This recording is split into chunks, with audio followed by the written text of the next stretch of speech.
section number 2 of Letters from the Relentless Pursuit.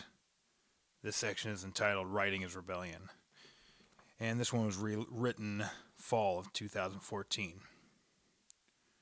Rebellion is not just a theme that runs through my writing. Disobedience isn't just a concept that I expand on through the context of these words. I don't just dissent with the content and themes I write out. The structure of the writing and the way the words and used or abused are a part of my noncompliance. I once had the misfortune of being acquainted with a smug, unhappy woman for a short period of time. She had some kind of an English degree, and because of that credential, she fancied herself some kind of highly qualified authority on literature. She actually went as far to state that authors like Hunter S. Thompson, Jack Kerouac, and Charles Bukowski weren't real literature. It's people like her who alienate people like me from the arts. Elitists, with their narrow definition of what they consider valid intellectual content, talking down to the rest of us and making art and literature exclusionary. I dealt with condescending attitudes like this from people in the role of teacher over the years, too. For example, from kindergarten through 8th grade, I went to a one-room schoolhouse out in rural Nebraska.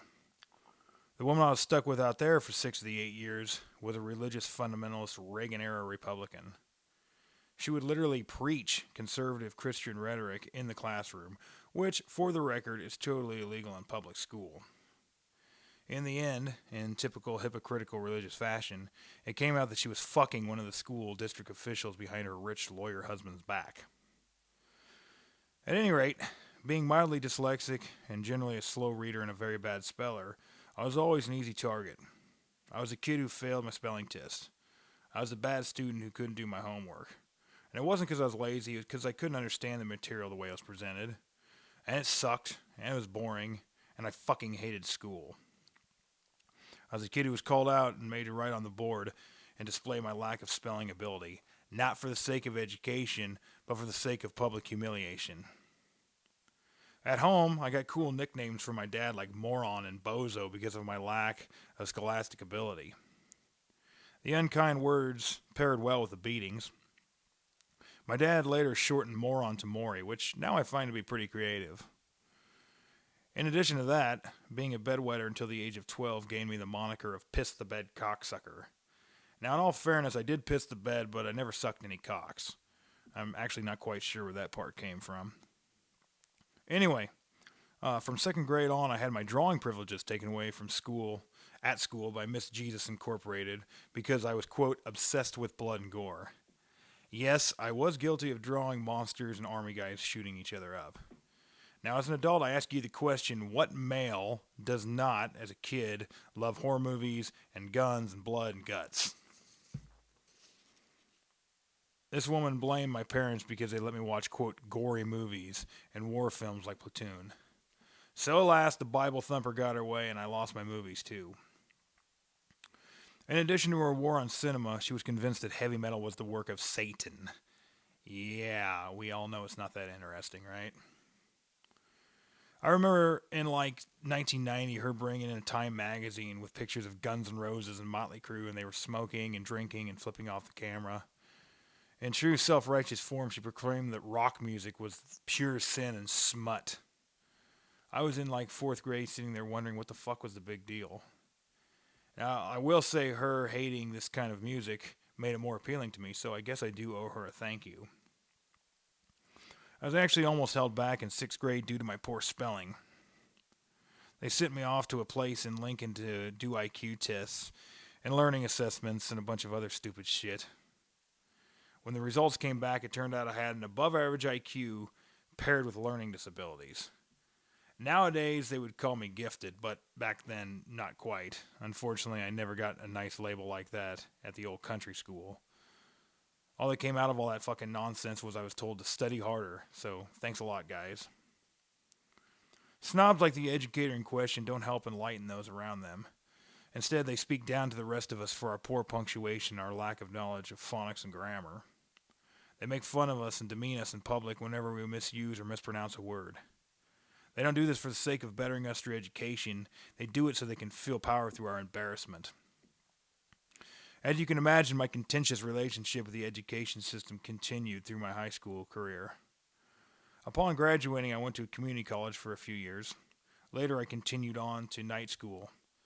So I pretty much went on from high school to the 13th grade. Nevertheless, I did manage to obtain a bachelor's degree with academic honors, which is not too easy a task for a learning disability kid, so I'm proud of that. Paradoxically, years later, I actually got invited back to do the graduation commencement speech at my old high school. It turned out that old small town Malcolm, Nebraska, that lies in the shadow cast by Husker Nation, in the height of George W. Bush's war on terror, didn't take too kindly to my speech. People actually walked out, parents complained, school board members and staff were offended. So basically, it went perfect. That is what these words are meant to do. Challenge community norms and confront lackadaisical, comfortable people. I write as an act of civil disobedience. I play my music as an act of defiance. My writing is a reaction to years of discontent that still burn like an open wound, still raw, still bleeding. However, while part of me writes to confront, the other side writes to heal. Some people think my sole intention of this art and this music and this writing is to provoke and antagonize.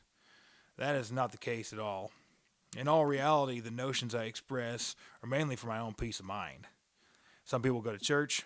Some people have pool and dart leagues. Some people employ the services of prostitutes. For me, my music and my writing is where I find my refuge. I was on the road a while back. It was over a couple bottles of whiskey and a few grams of cocaine. Me and a friend of mine were discussing this subject. I was talking about how I wanted to write a book for people like us.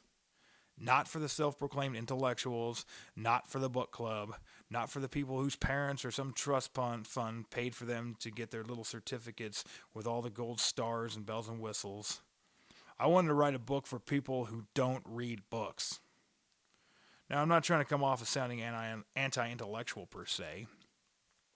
However, the fact is that many people who consider themselves writers tend to be pretentious cocksuckers who think they're smarter than everyone else.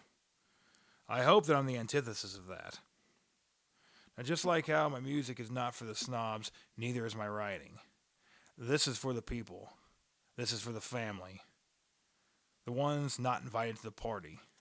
The weak, the wounded, and the unwanted. Art is meant to be a sanctuary for all of us misfits. A place for you to come as you are. No conditions here, no judgment. Just a place in the heart where none of them can hurt us. This is us taking power away from them. This is me writing at them, not for them. This is me writing against them, not with them. This is for all the times I was forced to chew through my tongue and bitterly swallow down my words. Now I spit those same words out here. From the pit of my guts to the bottom of my heart, here it is loud and proud for the whole world to hear.